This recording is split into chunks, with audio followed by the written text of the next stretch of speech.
Oi, pessoal. Nunca imaginei que precisaria escrever algo assim, mas o que aconteceu comigo há alguns anos ainda me assombra. Não sei exatamente como explicar, mas talvez compartilhar ajude a tirar um pouco desse peso. Sou de uma cidade pequena no interior do Paraná, cheia de histórias sobre casas assombradas e lendas urbanas.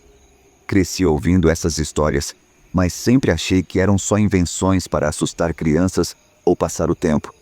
Pelo menos até o que vou contar agora.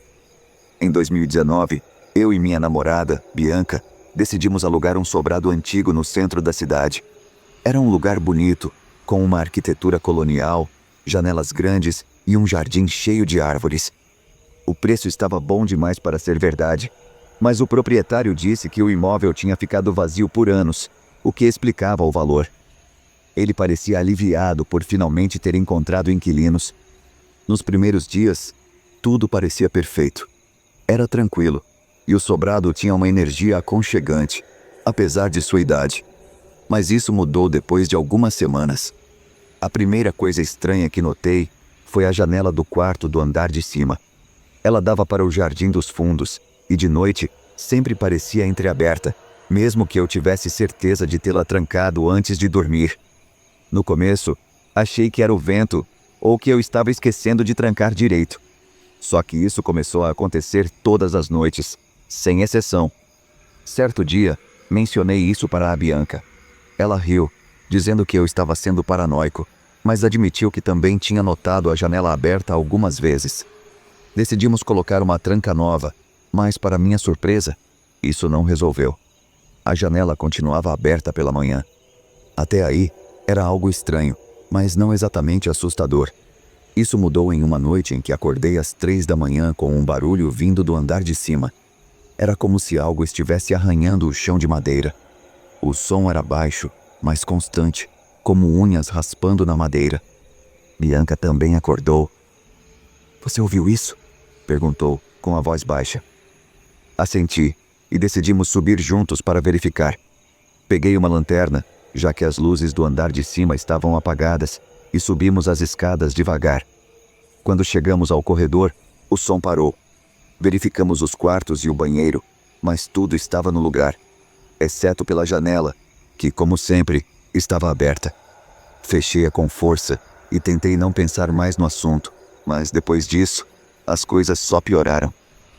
Na semana seguinte, Bianca começou a ouvir vozes. No começo, eram sussurros baixos que ela dizia vir do andar de cima quando estava sozinha em casa. Eu nunca ouvi nada, então achei que ela estava nervosa por causa da janela e do barulho. Mas, uma noite, enquanto assistíamos a um filme na sala, ambos ouvimos claramente uma voz feminina vindo do andar de cima. "Quem está aí?" gritei, mas não houve resposta. Subi as escadas correndo, com Bianca atrás de mim, mas não encontramos nada. Decidimos que era hora de chamar o proprietário e pedir ajuda. Ele ouviu nossa história com uma expressão séria, mas não parecia surpreso. Foi então que ele revelou algo que gelou meu sangue. "Esse sobrado tem uma história complicada. A antiga moradora, ela morreu aqui, no quarto de cima. Dizem que ela costumava ficar sentada naquela janela, olhando para o jardim. Depois que ela morreu, ninguém conseguiu morar aqui por muito tempo. Ele contou isso como se fosse a coisa mais normal do mundo, como se já esperasse que algo assim acontecesse. Disse que podíamos rescindir o contrato se quiséssemos, mas, naquela altura, eu estava mais intrigado do que assustado. Na mesma noite, resolvemos tentar algo diferente. Bianca sugeriu deixar um gravador no quarto com a janela. Ligamos o aparelho antes de dormir e o deixamos lá a noite inteira. Na manhã seguinte, escutamos a gravação. Nos primeiros minutos, tudo estava silencioso, mas, por volta das 2 da manhã, começaram os ruídos, passos leves, arranhões e, finalmente, uma voz sussurrando algo que não conseguimos entender. O som era fraco, mas inconfundível. Aquilo foi o suficiente para convencer Bianca de que precisávamos sair de lá.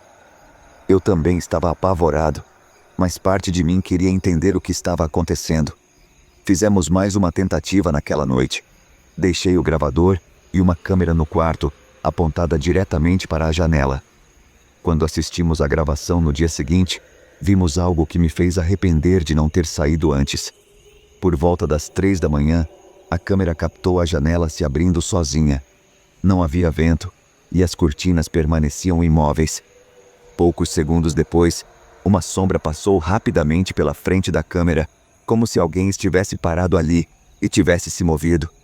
Depois disso, não conseguimos mais ficar no sobrado.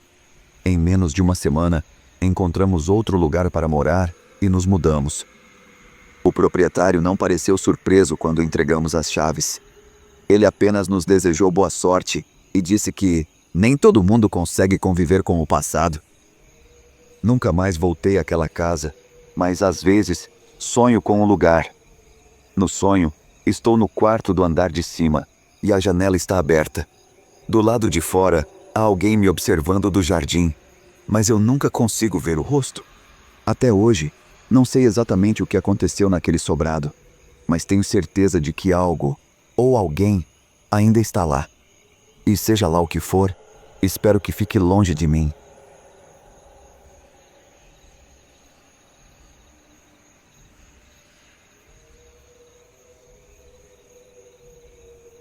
Trabalhar no turno da noite nunca foi algo que eu tivesse planejado, mas as circunstâncias me levaram a aceitar um emprego como vigia em uma antiga usina desativada no interior do Paraná.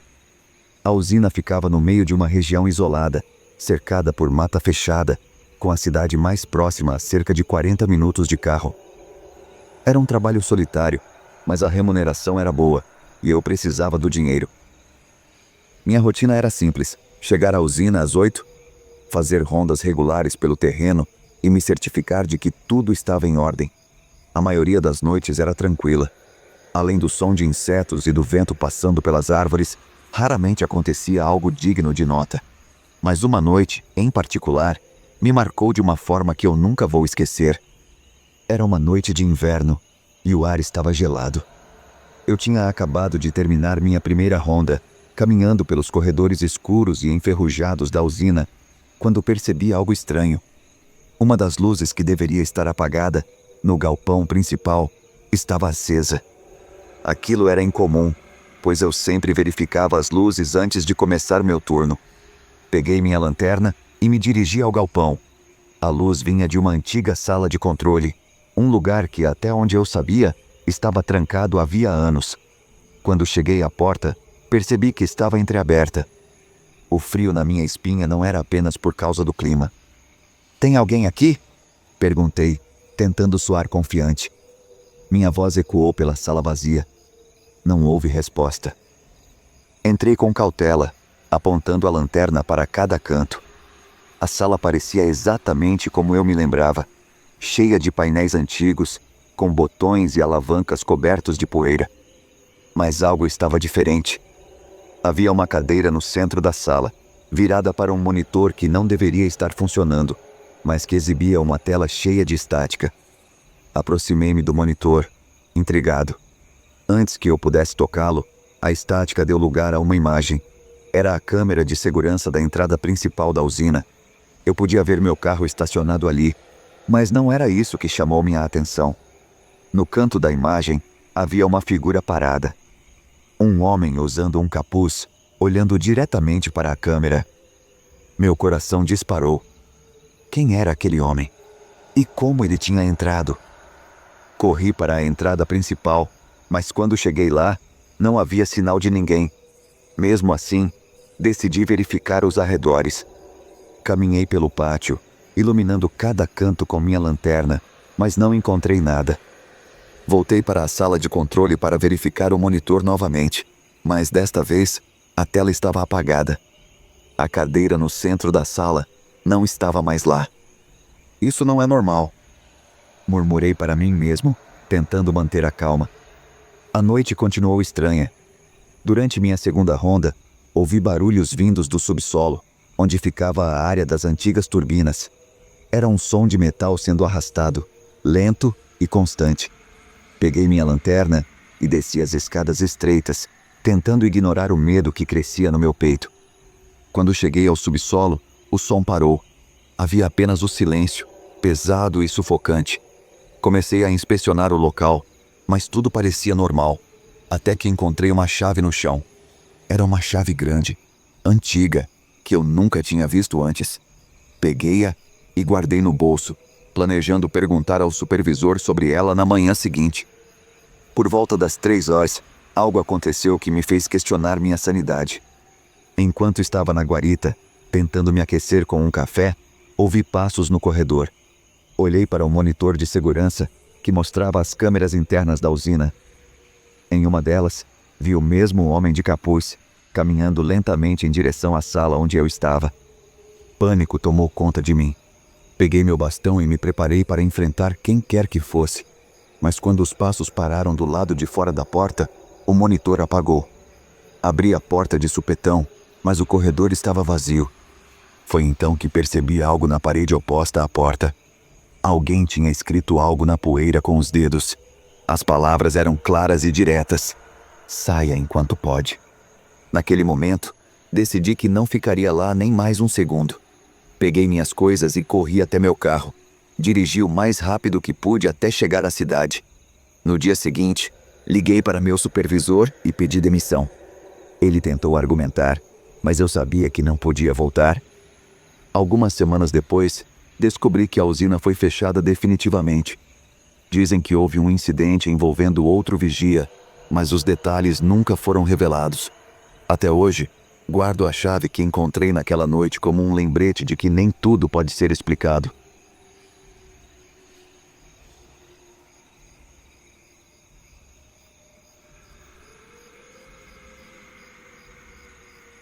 Trabalho como recepcionista em um hotel de médio porte no interior do Rio de Janeiro. O hotel fica em uma área afastada da cidade, cercado por campos e uma estrada movimentada que corta a região. Apesar do local isolado, o turno da noite sempre foi tranquilo. Meu turno vai das 10 da noite às 6 da manhã, e o máximo de movimento que tenho são hóspedes chegando tarde ou saindo muito cedo. Mas uma noite em particular marcou minha vida para sempre. Era uma terça-feira fria de junho, e o hotel estava praticamente vazio. Apenas 3 quartos estavam ocupados, um casal de idosos, um representante comercial e um caminhoneiro que parava ali com frequência. Por volta da meia-noite, eu já tinha feito o check-in de todos os hóspedes e estava revisando algumas reservas futuras. A TV no lobby transmitia um jogo de futebol em volume baixo, e o silêncio predominava. Pouco depois da meia-noite, ouvi o som da porta automática se abrindo. Levantei os olhos e vi um homem entrar. Ele estava vestido de forma simples, com um boné que escondia parte do rosto. Segurava uma mochila pequena e parecia hesitante, como se estivesse se decidindo entre entrar ou sair. "Boa noite, posso ajudar?" Perguntei, tentando soar profissional, mas meu instinto já me deixava em alerta. "Vocês têm quarto disponível?" perguntou ele, a voz rouca e abafada. Olhei rapidamente no sistema. Havia vários quartos livres, mas algo nele me incomodava. "Sim, temos, senhor. Você gostaria de fazer o check-in agora?" Ele assentiu, mas seus olhos percorriam o lobby de maneira inquietante, como se estivesse buscando algo ou alguém. Pedi um documento para registrar a hospedagem e ele me entregou um RG velho e desgastado. O nome era Carlos Almeida, mas a foto parecia diferente. Não tive certeza se era apenas a iluminação ou se havia algo errado. Depois de preencher o cadastro, entreguei a chave do quarto 207 e expliquei como chegar lá. Ele agradeceu sem fazer contato visual e subiu as escadas, preferindo evitar o elevador. Assim que ele desapareceu no corredor, um desconforto tomou conta de mim. Decidi verificar as câmeras de segurança, algo que raramente fazia. Ao revisar as imagens, percebi que Carlos tinha chegado a pé, vindo da estrada. Não havia nenhum carro ou moto nas proximidades, o que era estranho, considerando o isolamento do hotel. Ele também passou vários minutos do lado de fora antes de entrar, andando de um lado para o outro, como se estivesse nervoso. Por volta das 2 da manhã, comecei a ouvir barulhos estranhos vindos do corredor do segundo andar. Um som baixo de passos, indo e voltando. Fui até a tela das câmeras novamente e vi Carlos andando no corredor, parando na frente de cada porta e colocando o ouvido próximo, como se estivesse tentando ouvir algo. Meu coração disparou. Peguei o telefone da recepção e liguei para o quarto 207, mas ninguém atendeu. Ele estava fora do quarto e, claramente, fazendo algo que não devia. Peguei coragem, liguei para o celular do gerente e expliquei a situação. Ele me instruiu a não confrontar o homem e chamou a polícia. Enquanto esperava, os passos no corredor cessaram. Olhei nas câmeras novamente, mas Carlos não estava mais lá. Minutos depois, vi a porta automática se abrir. Ele saiu apressado, carregando a mochila, e seguiu pela estrada na direção oposta de onde veio. Quando a polícia chegou, contei tudo o que aconteceu. Eles revistaram o quarto 207 e encontraram algo que me gelou até os ossos. Uma corda, uma faca pequena e um par de luvas de látex. Os policiais me explicaram que esse era o kit típico de alguém com intenções de invadir quartos ou algo pior. Fizeram uma busca pela região, mas Carlos não foi encontrado. O RG que ele usou era falso e ninguém sabia ao certo quem ele era. A única pista era o que ele deixou para trás. Após aquela noite, nunca mais olhei para o turno da noite da mesma forma. O hotel instalou novas câmeras e um botão de pânico na recepção, mas ainda assim, minha sensação de segurança nunca foi a mesma. Desde então, evito trabalhar sozinha no turno da madrugada, e sempre que ouço passos no corredor, meu coração acelera. Eu sei que fiz tudo certo, mas a ideia de quão perto estive de algo terrível ainda me assombra. E Carlos? Nunca mais o vi ou ouvi falar dele, mas às vezes, quando estou sozinha, me pergunto se ele realmente foi embora naquela noite. Ou se ainda está por aí, esperando sua próxima oportunidade. Carlos, seja lá quem você for, espero nunca mais cruzar com você.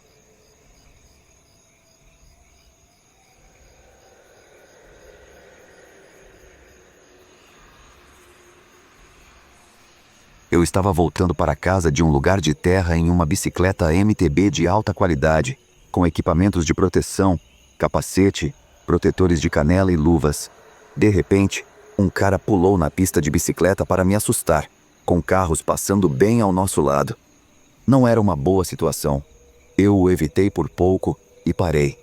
Ele estava obviamente bêbado e tinha outro cara bêbado com ele, que era muito mais razoável e não fez nada. Ambos na faixa dos finais da adolescência e início dos 20 anos, parecendo querer ser marginal ou gangster. Tudo aconteceu em frente a um restaurante com mesas ao ar livre, de onde eles aparentemente tinham saído. E o cara que pulou tinha um copo de cerveja vazio com ele, que provavelmente pegou de lá. Fiquei meio irritado, já que isso poderia ter dado muito errado e resultado em um acidente, ou eu ter que desviar para o tráfego. Eu disse a ele para se afastar com aquilo, o que resultou em gritos e ameaças de que ele me bateria ou me mataria. Tentei argumentar com ele e disse que ele deveria simplesmente ir embora e se acalmar, porque seria totalmente desnecessário que qualquer um de nós se machucasse em uma briga. E como eu não estava bêbado, estava usando equipamento de proteção e era maior, eu teria muito mais chances de ganhar. Apenas peça desculpas, não faça mais isso e vá. Ele pega o copo e quebra a ponta no chão, andando em minha direção com o vidro quebrado pontudo na mão, balançando-o no ar na minha direção. Eu desço da bicicleta, deixo-a ao meu lado e fico ali esperando, alternando entre me cagando de medo e pensando em como poderia talvez tirar aquele vidro dele se realmente chegássemos a uma briga. Continuo dizendo a ele que ninguém vai sair bem dessa. E seu amigo se recupera o suficiente para falar com ele agora também, mas ele já está dentro do alcance de esfaqueamento e ainda em sua fúria bêbada. Felizmente, nesse ponto, algumas pessoas da área de assentos também perceberam e começaram a assistir. Tenho certeza de que estava tremendo, mas disse a ele com uma confiança falsa: "Olhe ao redor. Você está apenas piorando isso para si mesmo. Isso não vai acabar bem. Ou um de nós se machuca ou morre, e o outro vai para a cadeia. Não vale a pena." Seu amigo concorda e tenta acalmá-lo também, e finalmente ele recua, e após mais um minuto de impasse, ele se afasta, jogando o copo em um arbusto. As pessoas estão se aproximando. todos discutindo sobre chamar a polícia, o que ninguém fez no final. E eventualmente eu volto a subir na bicicleta e sigo em frente. Não sei como teria sido se aquele cara não tivesse se acalmado. Um corte mal dado e já era. Como diz o ditado, o vencedor de uma briga com facas morre no hospital.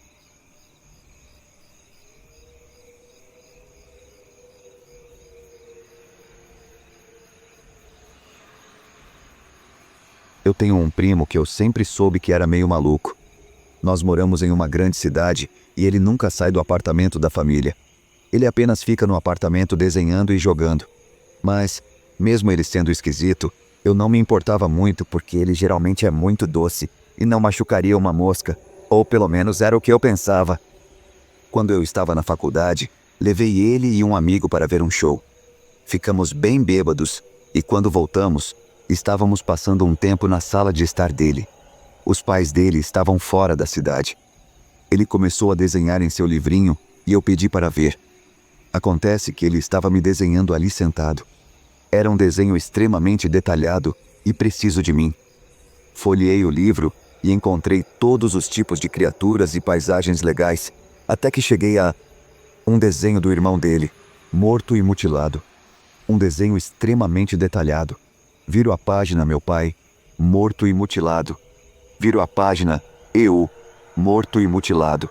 Quietamente meu primo diz: "Ah, você encontrou os desenhos da família." Eu estava em choque e descrença. Que diabos é isso? Por que você desenharia nossa família assim? Ele disse algo como: "Eu penso nisso o tempo todo. Eu penso em te matar e em matar o resto deles o tempo todo." Meu amigo e eu nos olhamos, assustados e planejando silenciosamente como iríamos sair dali. Estávamos descalços e nossas coisas estavam lá embaixo. Ele podia ver que estávamos chateados. Ele parecia desapontado, como se estivéssemos tentando deixá-lo chateado. "Você está com medo?" E enquanto ele dizia isso, ele foi para a cozinha. Você tinha que passar pela cozinha para sair do apartamento. Eu estava realmente preocupado que ele fosse pegar uma faca e tentar nos esfaquear ou algo assim. Eu disse: "Ah, não. Eles são realmente bons. Só fiquei surpreso no começo. Eles são realmente impressionantes, no entanto." Eu basicamente tive que acalmá-lo para que ele pensasse que eu estava bem com os desenhos, para que ele nos deixasse sair. Ele nunca fez nada assim de novo, mas fica realmente esquisito e assustador sempre que bebe ou fuma. Eu contei aos meus pais sobre o que aconteceu e eles apenas deram de ombros e disseram: "Uau, isso é esquisito."